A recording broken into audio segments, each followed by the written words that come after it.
So we're now going to go over some example project of how to use this JavaSMT library. This will allow us to directly declare problems in programmatically for an SMT solver. So instead of writing the SMT lib code ourselves, we can use some APIs to kind of represent the formulas in some Java API and then send it to an SMT solver. And this project JavaSMT basically allows us to use different SMT solvers. So overall, it supports 8 different SMT solvers.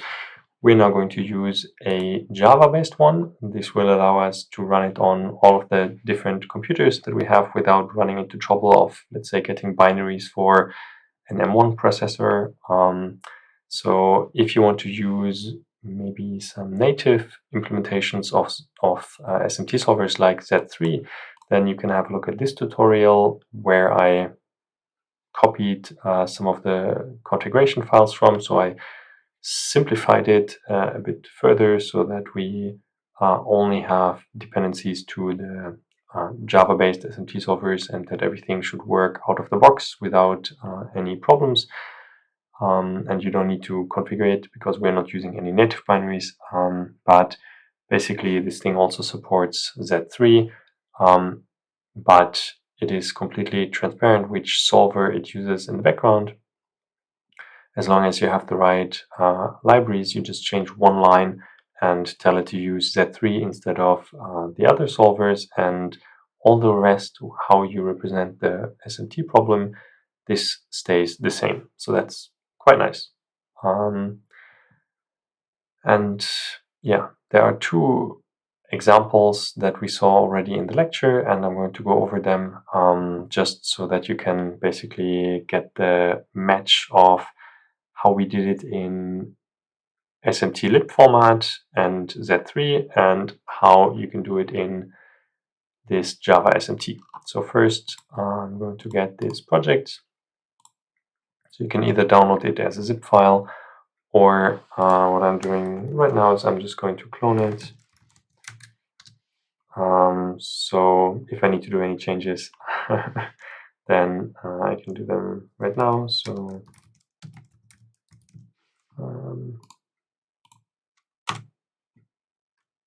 yeah, that's it already. It's not a big project. The big part, now I'm going to go to Eclipse and say I'm going to import it. So you can import it in other IDEs as well because it's a Gradle project. So we will say we want to import we just say import an existing Gradle project. We need to say Gradle project because it needs to find the right, it needs to read the configuration files of Gradle to give us the right dependencies. So this is already the path where I cloned it. And then we can just say finish. And it's going to try to build it, download some dependencies. So the first time you do it, it might download. It takes a little bit longer because it needs to download the libraries that are included. So here you see many of these dependencies. It got them from some repository. But yeah, we don't really have to care about that. All we have to care about is that we can use the example code. So it comes with some example code that I took from the tutorial. So in the README here, this link, that's basically the one where I got this from. So the example code here, the solver overview table, this basically just checks what solvers are available and prints them in some table. So we see here most of the solvers are not available because we didn't include them in the dependencies, in the Gradle dependencies. The 2 that are available are Princess and SMT Interpol because they're Java based, so I chose to include them. Yeah, the way they are included is if you want to have a look here in the Gradle file, it's basically here this SMT interpol, and I'm not sure where princess comes from. Maybe it's just part of the Java SMT. So that's basically the two main dependencies that we're going to use here. And now we never have to look at it again because it's taken care of for us. But that's where we basically get the APIs that we're now going to use. And the first thing, the first example that I encoded here is the emoji math example. You might remember this. We had this as a motivating example in the lecture 4. So yeah, somewhere here in lecture 4 materials where we talked, oh no, sorry, lecture 5, SMT encodings and verification. Oh no, it was lecture, let's see, what was it?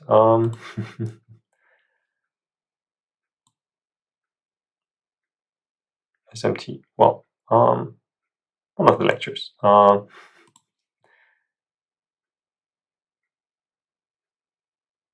Then probably this one.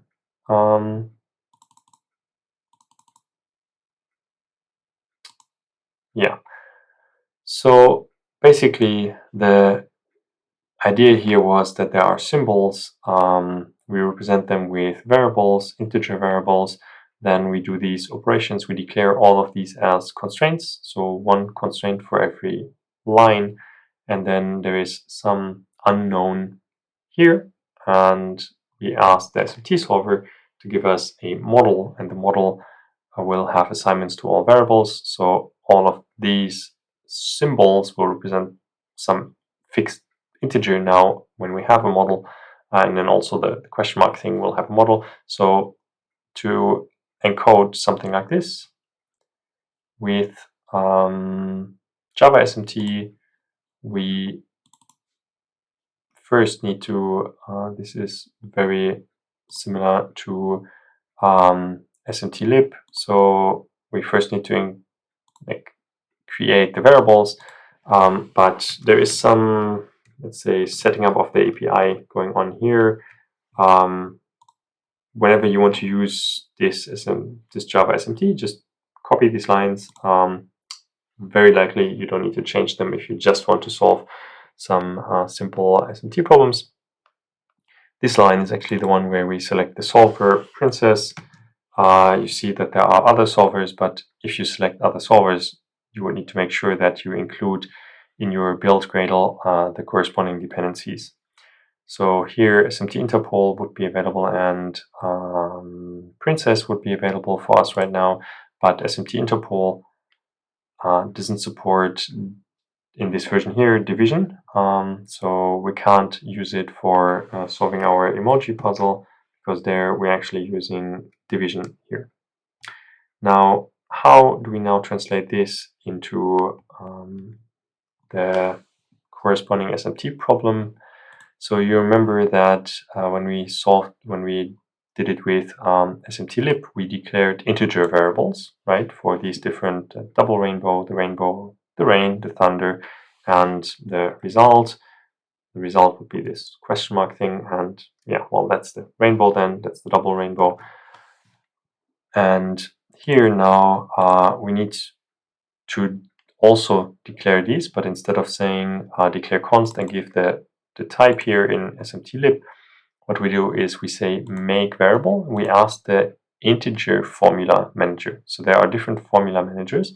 Right now we only need the one for integer formulas because all the formulas here will be integers. You will see in the next example there will also be one for Boolean formulas, but right now we only need the integer formula manager. So yeah, we get this integer formula manager. Again, that's just lines you would copy. And then we say make variable. We create variables. We have to give them some name that we want to use them in our Java program with. And then we have to give them some name that they will appear in the SMT program. So we are constructing an instance of an SMT problem. But of course, this has no clue in what we call the variable in our program text. So basically, we have to also give it a name in the SMT problem. I would just suggest to use the same name in the program text as we do in the SMT problem, just to make this match a bit easier if you do it manually. So that's the declaration of the variables. What we usually have as these like declare const. Then we construct constraints for each line. So you see here there are lines 1 to 4, because this is line 1, this is line 2, this is line 3, and this is line 4. Now here we had a double rainbow minus a rainbow, and to do this minus, we can basically ask the integer formula manager to give us a subtraction of double rainbow minus rainbow. So now instead of using Polish notation, it still feels a little bit like Polish notation because we're doing method calls. And the name of the method is the operator. So this is how we would like create in an API the representation of the problem. So this double rainbow minus rainbow would be a subtract method call which has the two parameters double rainbow and rainbow. And you can see with code completion that there's not just subtract, there's also maybe floor, there's also make number where we can create constants. And these constants, of course, we need to create constants here as well, like this 12. To create a constant, we would call this integer manager make number. But let's first see. So here we had this subtraction, right? This was the double rainbow minus the rainbow. Then we have this thing plus the rainbow. So what we do is we take now this as one operand. The plus is again a method call, and then first parameter this, second parameter this. So here I wrote it all in one line. It's this add, where the first is the double rainbow minus rainbow, and then the second is the rainbow. So that's basically this plus here with this thing on the left and this thing on the right. Then we need this equality that is simply we ask the manager again to get us an equal. That's for the equality. And then, of course, this has again two parameters, left side, which is our the formula that we created so far, and the right side is a constant. But of course, we have to make it a constant in SMT, so in the SMT problem representation. So that's why we call this make number, and this gives us an integer formula in return. So all of these here, they return basically integer formulas except for the equal. The equal returns a Boolean formula. Makes sense because equal is either true or false. Now we do this for the other lines as well. Here we had double rainbow minus rain, and then this thing minus rain again. So we have a first subtract double rainbow minus rain, then subtract this thing from this thing, the rain again, and then again an equal. This time it equals 4. That's exactly what's written here. Now we have multiplication. Let's multiply. So simply by looking at the methods that are offered, you can kind of guess what the right operations are. We also have division somewhere. Yeah, we have here division. So double rainbow divided by thunder, double rainbow divided by thunder, and then this thing minus rain. So here we have again subtraction. We subtract rain, and we say equality, and now we don't have a constant, right? We don't know what constant it is. We have this result. That's our variable. So again, like in SMT-lib format, in your constraints, you can refer to variables or you can use constants, right? So very, very similar. Now, this thing is basically this thing called lines. They are basically repeated one line for each constraint here. Now, this is all the formulas we need for representing this problem. We declared the variables, we have the constraints, and now this is again some, well, kind of standard block. We first get a prover from the context that we initialized up here somewhere. So this is again a line you would simply copy. This is all in a try block. So if there are any exceptions thrown here, the prover will be discarded safely. So now then for the prover we add the constraints of the lines. So this is in SMT-lib we didn't have to do that because we simply wrote them all in our SMT file, but now of course the prover has no idea that we ever created these. So we need to tell the prover these are the constraints that we would like to solve, or that we would like the prover to find models for, and then we check if it's unsat. So this check sat command that we had in SMT-lib, they're corresponding here. We had this check sat, that the corresponding thing is basically this, well, question is unsat, and if it's not unsat, then we can try to get the model. So you might remember in SMT-lib this was also get model, right?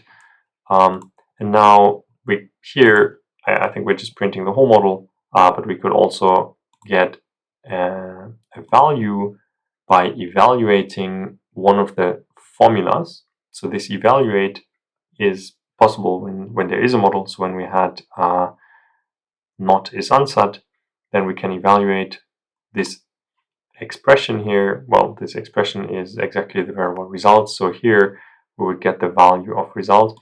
But let's maybe run this to see how it all works.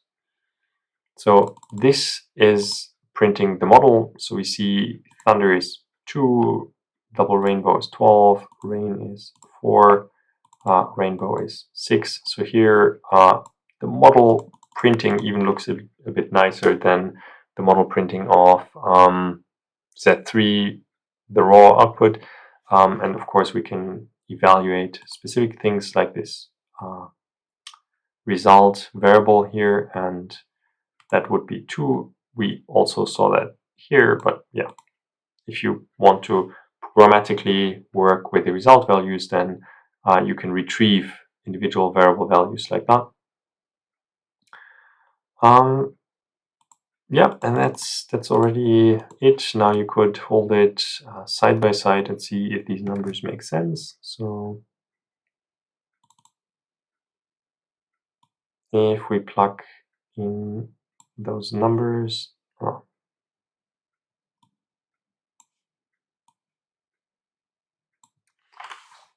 the double rainbow is 12 minus the rainbow is 6. So this leaves that at 6. 6 plus 6 is 12. Double rainbow was again 12 minus rain, which is 4, minus 4, leaves that at 4. Yeah, all makes sense. And then rain times rainbow. Rain is 4 and rainbow is 6. This gets us to 24. Minus thunder, which is 2, gets us to 22. Great.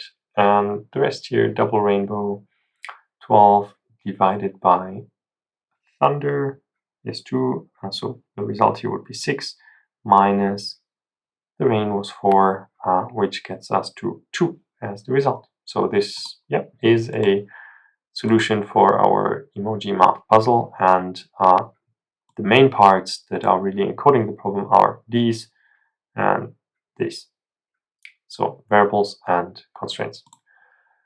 Now the second one that we looked at was, another problem that we looked at. I'm going to take the example of the worksheet on where we did our first encodings, this PC configuration stuff, where we had this list of components. A component could be included in the PC or not. Components had prices. And then we had some constraints. So we had some constraints that each computer needs the basic components, that Intel CPUs require Intel mainboards and Ryzen CPUs require AMD mainboards. And then we had some purposes to be picked. So if somebody picks the purpose office, then they need an optical drive. If they pick the purpose server, they require a cooler, things like that. And then, of course, we had to satisfy some budget constraints. So this was a homework, but now I'm going to go over one possible encoding. One possible encoding would be to encode the selection of one of these elements as a Boolean variable. With this, it is quite straightforward to encode these constraints because they are basically just constraints between Boolean variables here and between maybe purposes. You could represent purposes also as Boolean variables or as data types. But yeah, we're going to represent them maybe even directly because now we're using code to generate the SMT problem. So we will see that we will be able to solve this slightly differently, but the main thing will still be the same. And then in the end, we needed to see whether the selected elements fit into the given budget. So for example, if we have a budget of 300 euros, are we going to be able to buy an office PC? So this is something where we said we can use this as sum, and inside the elements of the sum, there would be these if-then-else elements where we could check, well, is the i3 CPU selected, then give the value 113 euros, otherwise give the value 0. So something like that. Is the i7 selected, then give the value 360, otherwise give the value 0. So this is how we're going to encode this problem now, but now we're going to encode it using the API instead of the SMT lib syntax. You will see that this other file here is very, very similar. We have, again, setting up this general stuff, the config logger shutdown, the context where we select, again, the princess solver. So up to here, it's almost all the same. Now, instead of just getting the integer formula manager, we also get the Boolean formula manager. So this line is the first actual different line because we are now also going to use with Boolean formulas and not only with integers. But again, the first thing is declaring variables. So we're going to declare Boolean variables, one Boolean variable for each possible component that we could select. And again, we have the names of the variables, and we need to give the names in the encoding of the SMT problem. So I used matching names, again, just so that it's a little bit easier to keep track of what's going on. So you will see that the Boolean variables is basically one Boolean variable for each of these components. They are in these blocks. So this would, the last one was the cooler. That's this one here. Okay, that's the Boolean variables. Then we can write the Boolean constraints. So here we have two constraints, and I'm going to go back here. So each computer needs basic components: CPU, mainboard, RAM, storage. So it needs one CPU, one mainboard, one RAM, one storage. So what I'm going to do is the way to encode this, we can say AND, right? It needs all of these. So we have a huge conjunction over some disjunctions, because for CPU, you could have an i3 or an i7 or a Ryzen. So here you can see that this way of creating Boolean formulas, we can actually use an or and then give as many elements of the or as we like. So yeah, you might wonder here why I'm not using some kind of exclusive or that says like one out of these. It's simply not necessary. If somebody wants to buy 2 CPUs here in this case, they could. It's no use to them, but if it fits into the budget, let them do it. So this is maybe a simplification, right? So we're just saying you need at least one of these, right? So you need at least one CPU, you need at least one mainboard, you need at least one RAM, you need at least one hard disk, well, storage, one storage, and this is an encoding of a propositional logic formula based on these Boolean variables. So we would have written it slightly different in SMT-lib format, but I guess you can see how close it actually is. And then the second constraint, Intel CPU requires an Intel-based mainboard, while Ryzen CPU requires an AMD-based mainboard. So here, yeah, we just have to kind of spell out these relations. So that's what I'm doing here. It's a bunch of implications. Well, there are not many implications. It's basically just two. So there is an implication if we have an i3 or an i7, that's this or, this implies that we need a mainboard Intel. So mainboard Intel, there was only one of them, right? So that's why it's quite simple, just a simple implication here. If we have the Ryzen, then we need the mainboard AMD, and both of these we just conjunct them as representing the two different constraints. So now we encoded the constraints.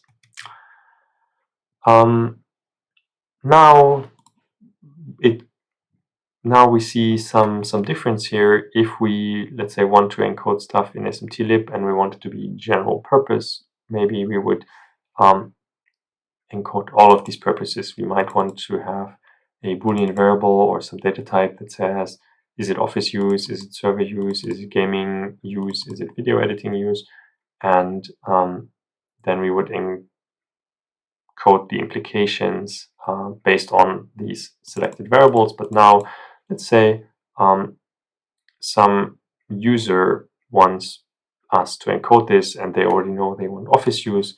So then as purpose, I'm basically only encoding the requirement that is for office use. So office use, it requires an optical drive. So how do we express based on the existing variables that we need this optical drive?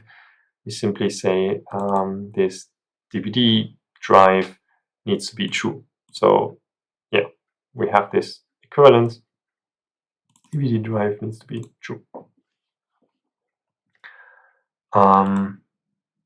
Yeah, that's very, very simple. And we only encoded this purpose. If we want to analyze a different problem, we might encode the other purposes as well.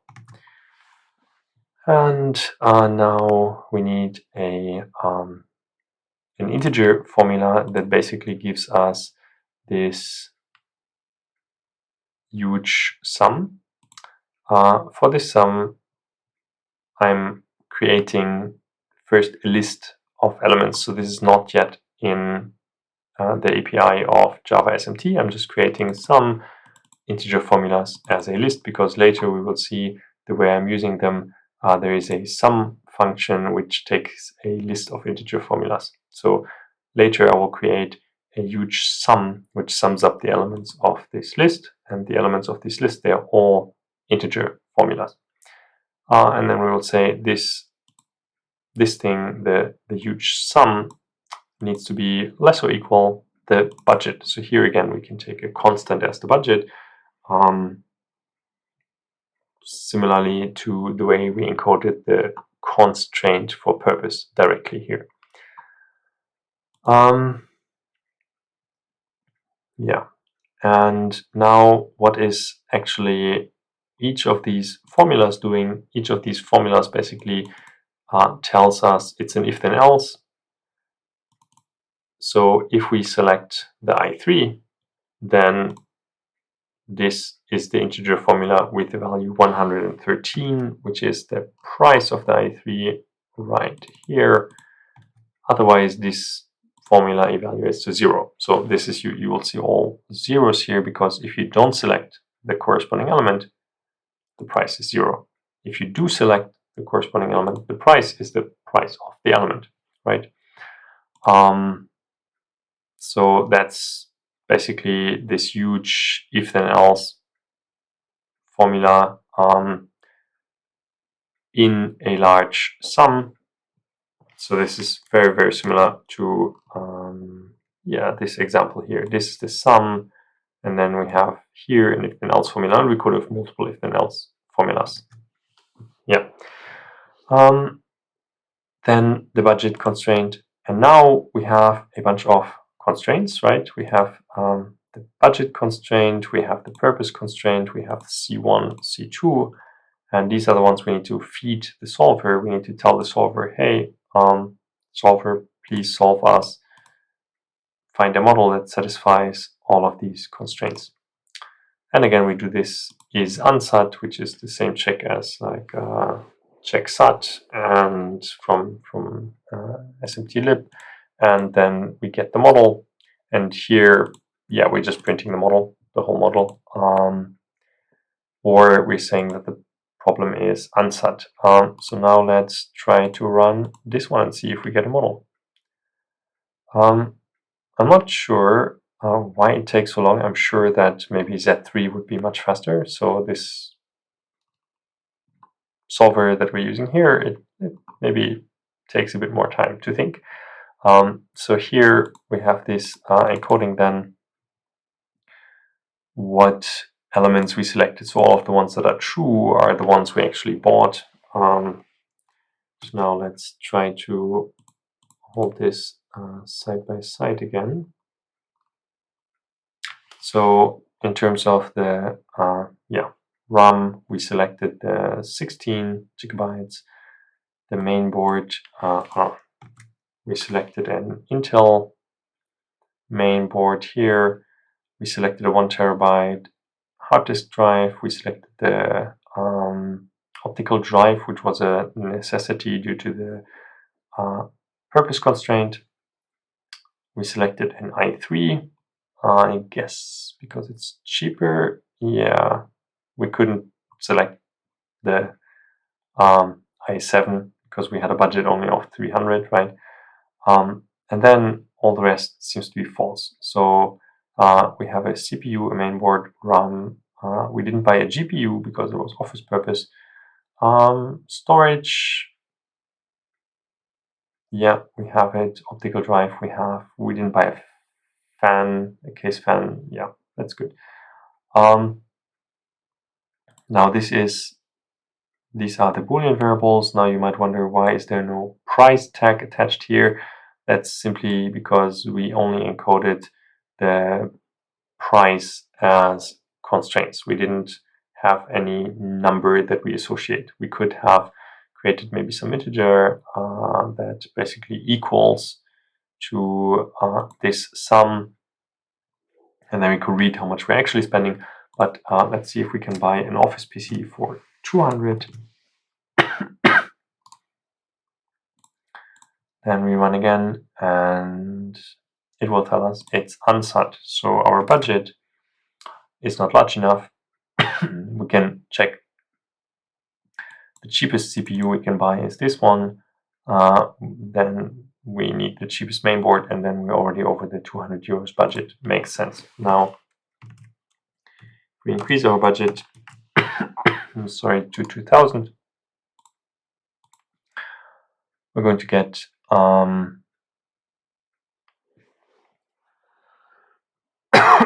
okay, now going to get a Ryzen CPU and then an AMD mainboard. I think we're actually spending, we're not spending all our money here. So yeah, there's nothing that says max out the budget, right? It fits, buys one that fits the purpose. Okay, so this is how we would use the JavaSMT APIs to solve problems similar to the ones we solved before, where we can encode stuff like integer, arithmetic, and also combinations where we have Boolean constraints combined with these integer constraints.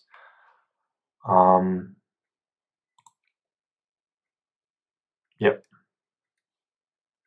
More details on to use other solvers, that's basically linked here, and the library is also described here in this JavaSMT project. There you can find a lot more information of what can you do with this library and how can you use it.